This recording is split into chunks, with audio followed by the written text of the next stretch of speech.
A day in my life as maniniyot ni nga Kamote Island for the video day. So, ko sunod-sunod yung taning sindising ko. So, sorry kayo Sandy for this video lang. So, mo ni guys, nagsugod na jud ang among day 1. So, day 1 ra gyud ay kay nahurot naman namo og lakaw ang mga location na among giplanuhan. Pero kini nga location wala ni sa plano, amo ra gyud ning naagian. So, nindot kaayo ang bridge ug ang katong mga trees ug napad jud pinakanindot diri ang payag. Perfect kaayo sa posing sa bride ug sa groom.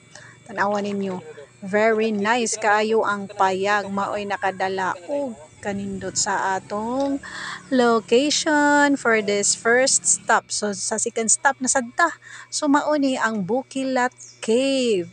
So grabe gyud ka, very nice diri mga beshi. So mao na ni siya ang Bukilat Cave. So nindot kaayo diri besh. So as for your information dai mga beshi, diri nag shooting sila si Catherine Bernardo ug si Daniel Padilla mga beshi. So nice kaayo ang palibot ug ang cave. Labi na gyud mga beshi ang ilang tubig sa cave. Bugnaw pa unya perting tin-awa mga besh. So perfect kaayo mga besh liguan, pero ayaw lang mo pagsaba-saba kay naabiya sa diri mga kwakngit, luoy man sad sila, ma-disturb sila. Unya, so giingnan sad mi ani mga beshi nga dili mo gamit og flash. So naghinay-hinay intawon ang mga beshi para dili makasala. So wala gid mi nagamit og flash ani mga besh. So pagpadayon na mo sa among pictorial, naghinay-hinay lang mi. Unya timing sa gay ni mga beshi nga walay tawo. Exclusive for us lang ni mga beshi kay sayo man mi nangadto sa buntag. So mao ni mga beshi ang ganap diri sa Bukilat Cave. Mao ni ang among second stop. So perfect na perfect. Dayon ni ngadto na dayon ni mga beshi sa Puro para mag-lunch. So maaari mga dito nga gian mga beshi na magtanaw sa mga green na mga tanong. Ganahan kay dito mga beshi hangin kaya fresh ang hangin. So mao ni siya mga beshi para mag-lunch. Nya pagkahuman ani mga beshi sa among third location. Mao ni among third location mga besh. Ang Lake Danau mga besh. So nice gani siya mga besh kay dako kaayo ni siya nga lake mga besh. Unya nindot sa gay peaceful sa diri mga beshi. Gamay rang tawo sad pag timing sad gamay rang tawo pag adto namo. So naka-pictorial jud ang mga besh kay wala man kaayoy tawo. So mao ni mga besh ang ganap diri sa Lake Danau na very nice jud sad kaayo because of the lake mo'y nagdala sa kanindot diri mga beshi. So mao ni ang ganap mga beshi nag-pictorial good in town ang among photographer.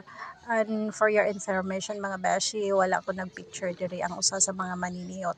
Ako ang stylist, so ako ang suggest kung unsay buhatan sa couple. Mao ang akong assignment diring dapita mga beshi.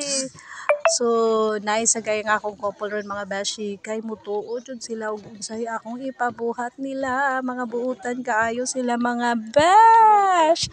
So kay buutan ang mga couple sa perfect ang atong trabaho.